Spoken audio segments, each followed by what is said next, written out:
మానవుల స్వార్థంతో అడవులను విచక్షణారహితంగా నరికి వ్యాపారంగా అక్రమంగా సంపాదిస్తున్న ఘటన మహబూబాబాద్ జిల్లా ఏజెన్సీ మండలాల్లో చోటు చేసుకుంది.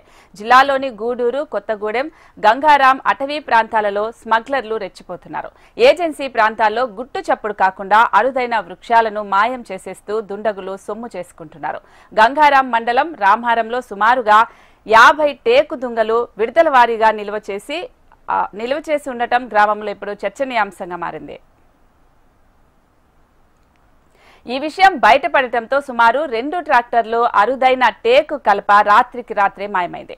ఈ వ్యవహారం ఫారెస్ట్ అధికారులకు తెలియకుండా జాగ్రత్తగా ఉన్నా అది స్థానిక ప్రజలు కీలక చర్చగా మారింది. ఇప్పటికీ కలపను నరికి దుంగలను పట్టణ ప్రాంతాలకు తరలించి సొమ్ము చేసుకుంటున్నారు. ఈ మొత్తం వ్యవహారం అధికారుల కనుసన్నల్లోనూ రాజకీయ నాయకుల అండదండతో నడుస్తుందని ప్రజలు జోరుగా మాట్లాడుకుంటున్నారు.